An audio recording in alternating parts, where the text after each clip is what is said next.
This is Pat McGuigan with CapitolBeatOK, and I'm interviewing Tina Korbe Dzurisin on the subject of the Hobby Lobby litigation.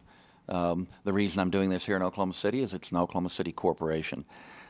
Tina, tell us your perspective as you observe the Hobby Lobby case unfolding.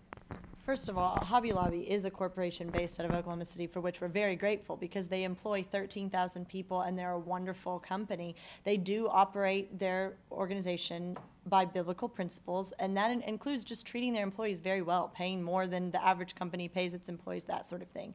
They have a religious objection to the Obamacare mandate that would require them to provide employees insurance that covers contraception.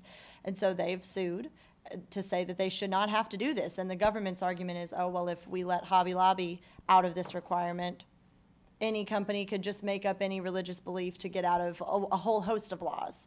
And my response to that is either we have religious freedom and it applies to individuals, or we don't. And to me, it's really that simple. I don't know if you want me to go into any more detail with that, but I look at religious liberty and say that it's part of our whole philosophy of limited government, that if government's going to continue to expand and place these mandates on us, we're just going to have less and less freedom, less and less liberty. And so if Hobby Lobby loses this case, I think that that's a very scary and frightening thing, or it should be a very scary and frightening thing to anyone who really values their First Amendment rights.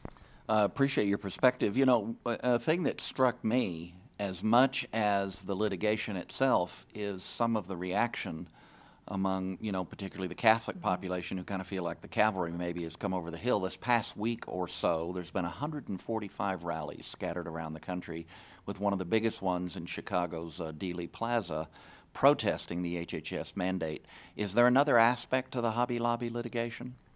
Well, absolutely. These rallies are proving that Americans do still value their First Amendment rights, and we said this before, we were just kind of chatting, but if this were the Occupy Wall Street protests, you would see the mainstream media covering this like crazy. And you probably a lot of your readers or viewers might not know that these rallies have even been taking place.